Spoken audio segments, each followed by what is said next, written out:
All right, musicians, welcome back. Sean here. Okay, we got Javad Day today. Okay, so we're gonna learn a lot today. You know, he's got some unique gospel voicings that are really unique. And he's got some really interesting placement choices too that I want to look at. So let's look at this. All right, Javad Day.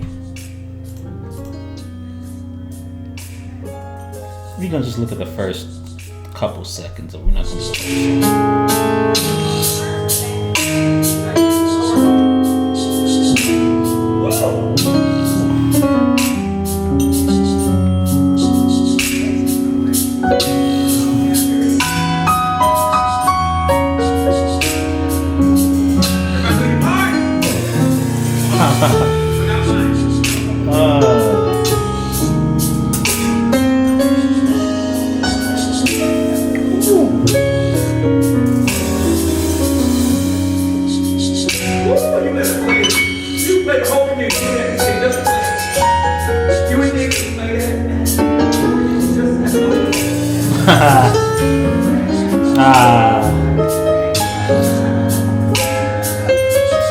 yeah, man.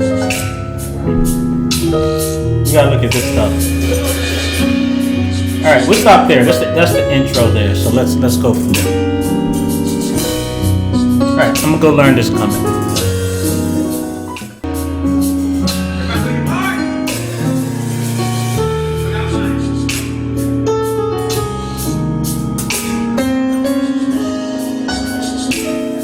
Okay, so let's talk about it then.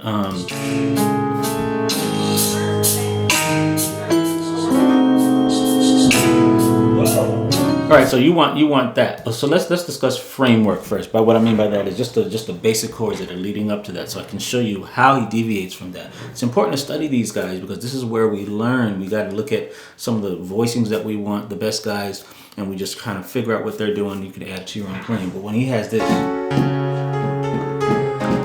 all right, and then where we want to start from is right here. So you have a diminished here, then you have a minor next. But this is the one that he changed that you hear the guy shouting on, right? And then you have this B flat over E flat, no, B chord, B major chord over E flat. And then you have a diminished voicing, right? It's E diminished. We just call it E minus 6, but it's really, right? I'm calling it a diminished voice. And then you have this B chord, okay, major over F sharp. Okay, now, you'll hear that when he does this lick, right?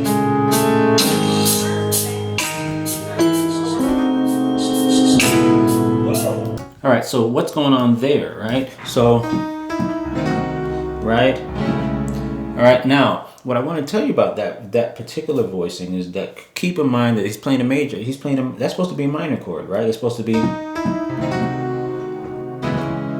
All right, so we got to know that that's what the intended voicing is. But I see a lot of the new chords that you're hearing, the notes that you're adding, they're not actually a lot of notes. It's actually one note difference in this. It's only one note that's making a difference in the quality of this chord and how it sounds. And let me tell you what that note is. Now check out the minor voicing. C sharp, E, G sharp, B. Okay, there's your minor 7.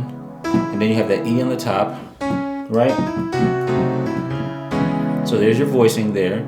And the note that's being added to this minor voicing is an A. But look what happens when you add an A, it changes the entire quality of the chord, right?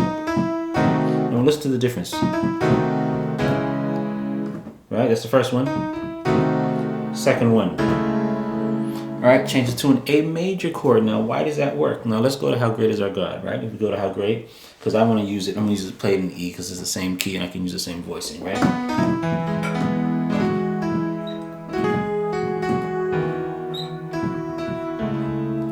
Oh, that's not supposed to be the chord. The chord is supposed to be a C minor, right?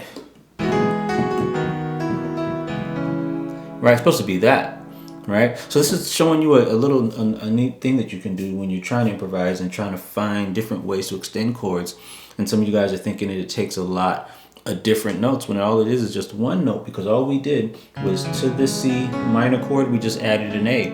Now, why does it work, right? Let me go back to How Great for 1 second, because a lot of times we are so used to playing certain standard chords. Like for instance, if you go, let's do the Splendor of the King. Right?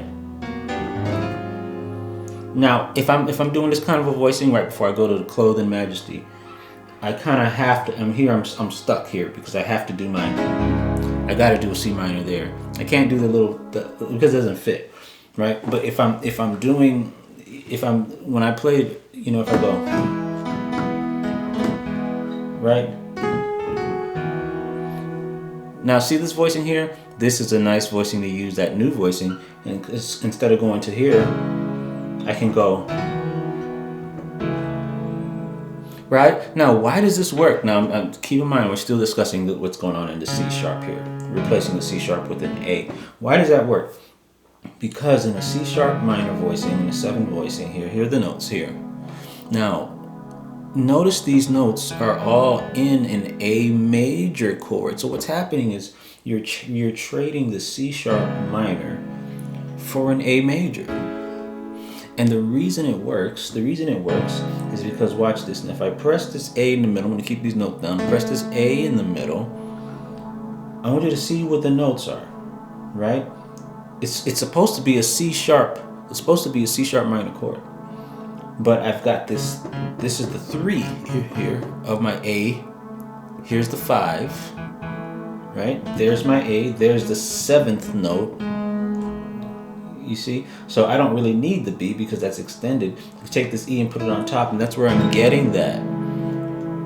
Right? Right? That's where I'm getting that, and that's what he did on that voicing. But there's something else that he did, because what he does is, okay, so that voicing, you're hearing a B at the bottom, and that's because that's part of the voicing, because whether I'm in the C minor voicing or whether I'm in the A minor voicing, the B makes the 9th note. You can have that at the bottom, doesn't actually, right?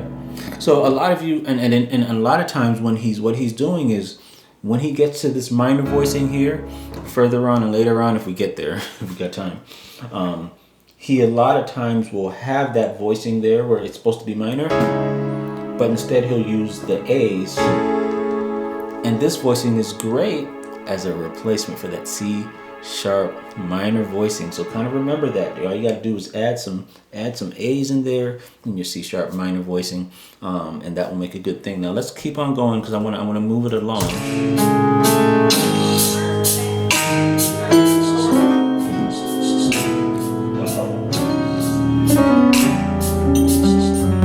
All right, so the only point I want to make there is after, and then you have this. So what's going on there is you have this, but I like that there's a voicing that he uses, because remember when I first played this, I did an E minor 6, right? Right, but how about using a spread diminished triad there? That's going to be an E in the bass, C sharp, and a G. It kind of, the less note, using less notes actually makes it sound more pronounced in a sense, and I don't know why that works, right? Because it's funny that you would use less notes and get it almost a better sound. Listen to how he does that, right? See? Right? So there it is. So, and then of course this spread diminished triad leads up to an F sharp, leads up to an F sharp in the bass, but remember the F sharp in the bass is with the B major chord on top. We have that inverted because the F sharp is on the bottom. So, right? And of course the next note will be your F sharp in the bass. Right, now let's see what he does, because he does this little movement after that.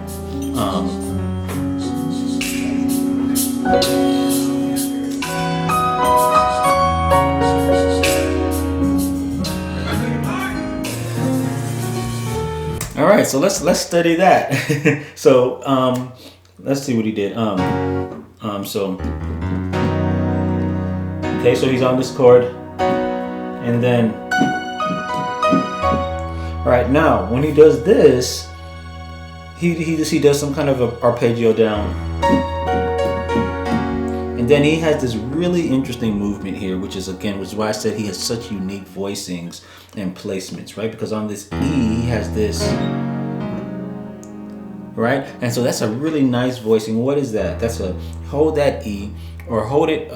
You can hold it with a sustain. Actually, you could use a sustain pedal that will allow you to kind of get off that note and come in and make the voicing. Then you have this C sharp to C, okay, B flat to A. While you're doing that, maybe you can hold an F sharp there and even hold an E flat there, and that'll make that kind of sound, give it a nice sound.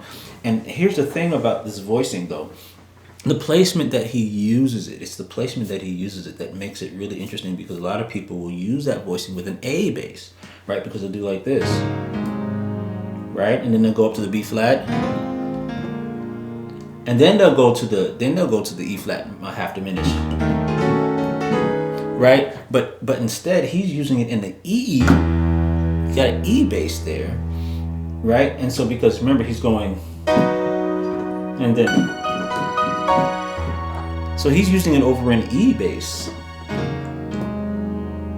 See, that's why I said that's an interesting voicing there. But the way you know that it works is before you do the lick, it's kind of nice if you want to get this in your playing and want to add this to your vocabulary, is to just kind of play the voicing as is without the movement. So how would that sound, right? So it would be, we're not doing click nothing today. We're just doing straight piano. So you have this. So I'm just gonna play. I'm recording, and then we have what is it?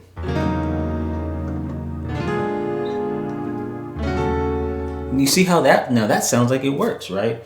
It sounds like it works. So okay,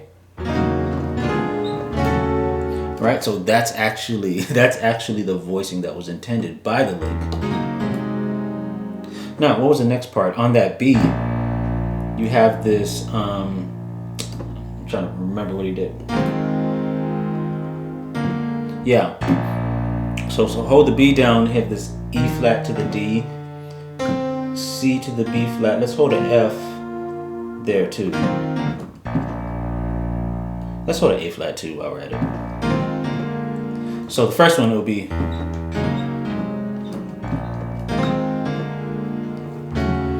wow, that is such a cool voicing. And remember, see, the half diminished is going to this E half diminished, because the E half diminished likes to move.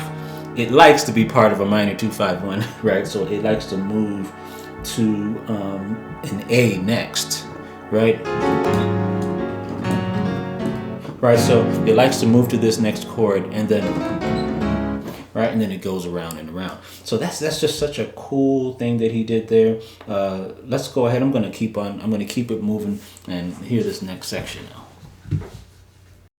Let's keep on going.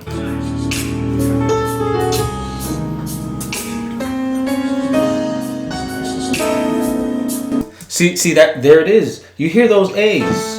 Are you hearing those A's? See, and that's what I was talking about before, because remember, that is replacing a C minor chord, which does not have an A, right? So by adding all those A's, and see, some of you guys get stuck on this whole, well, what exactly are the notes? You got to get out of that. You got to get out of that kind of thinking. You're not going to grow thinking like that. Like, what? Just give me the notes. No, you know the notes. You know the notes to a C minor 7 chord, okay? You decide how the arrangement of how you want to play that. So do you want to put the C sharp here? Do you want to put the E there? You don't need somebody telling you where to put it. You decide that, right? That's what's going to help you kind of expand your vocabulary, is understanding the various ways to play C minor 7. But more importantly, is the fact that those A's. Where do you want to put the A's? So you got a million choices. Like, you got so many different ways that you can voice this chord. And throw in some A's and see, and this is what allows him to make, because he's doing the same chord, he's doing the same thing, but he can voice it so many different ways by throwing the A's in there. So let me hear that part here. See, so that's how it sounds like he's doing that, right? So look at this. This is not even like. Someone's like, where did this voicing come from? But see, I told you. I'm thinking, again, some of the notes from the C minor 7. See what I'm saying?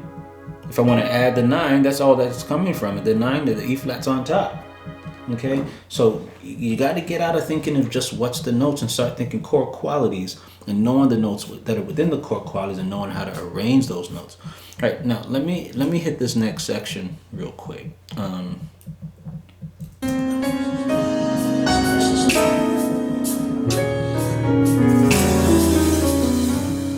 Oh, so that was a nice little move too. Now remember, before when we were doing this, remember we went like the first time he did this, right? Or yeah, that's it. He did that. But now he's got a little bit of a different voicing here. So this is really interesting because you've got this B with the E flat in the bottom, and then you have a E. But now he's doing this. So, right, something like that. No, you know what? It's this.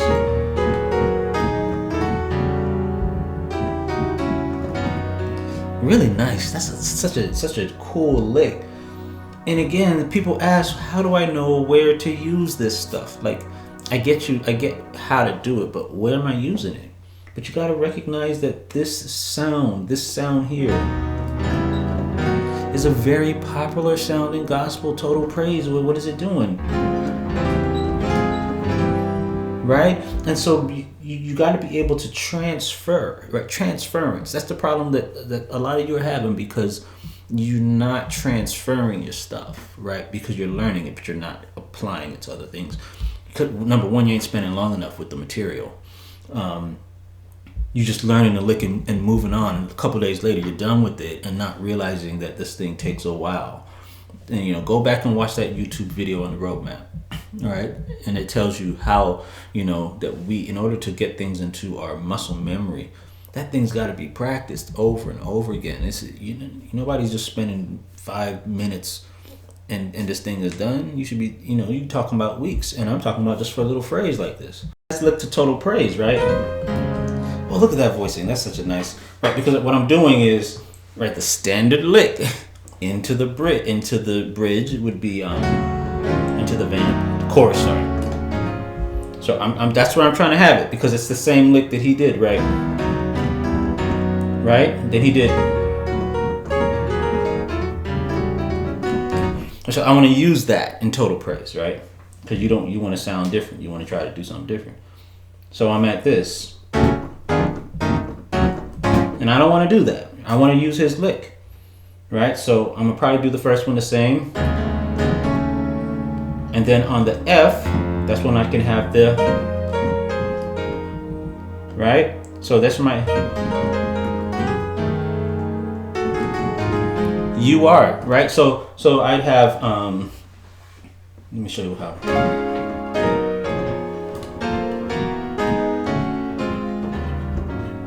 And then we have the U. And then I have my voice in here. I'm gonna go slow here because we're just figuring this out.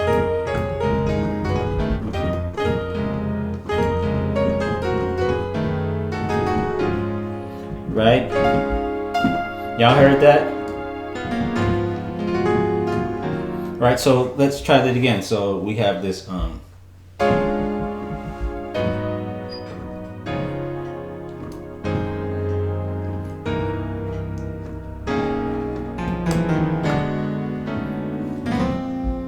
here we go.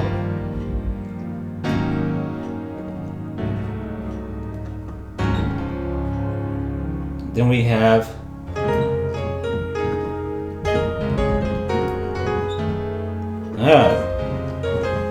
oh, I love that voicing right there. That voicing is so cool. Try it again.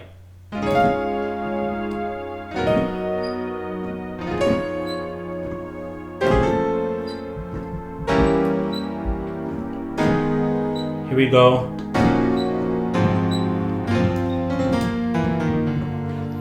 Now here we go. Two. I'm going real slow here, right? Because we're trying to do it differently. And then we have this, right? Such a nice voicing there. And now we got something that we can do instead of doing this. right? And this is what I'm talking about. I'm just talking about transferring voices. I'm not trying to be fully practiced in all this. I'm trying to just show you guys how it works, how I have to work this thing out, right? Because and by the way, that voicing was so cool when we did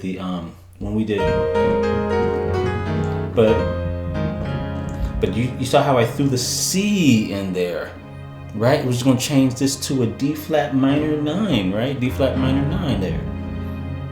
Because that changed the whole quality of it. So listen to the difference, that one note difference that I was talking about earlier. Right? But that's without the C. Nice voicing there.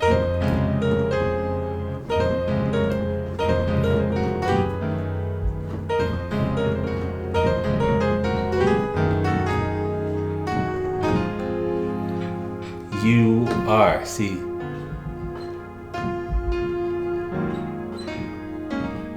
Right? And then you keep on going. So again, like all these licks are just so cool. I got a lot of more stuff because I know he does a lot more, but I kind of went over my time here.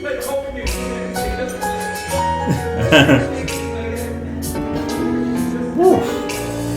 Yeah. So if you remember.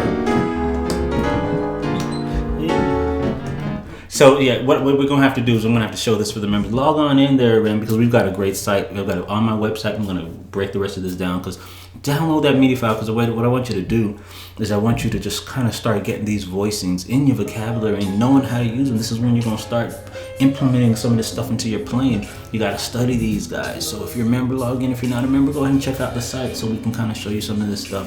I'm gonna have the rest of this stuff broken down for you. So you guys just can kind of see how it's going. YouTube, you guys have been awesome. You guys have been amazing. You've been supporting me from day one, a lot of you. So thanks again. Like, comment, subscribe to the channel if you're not subscribed. This is what we do over here. We just analyze these folks, and that's how we do. So thanks for watching. I'll see y'all later.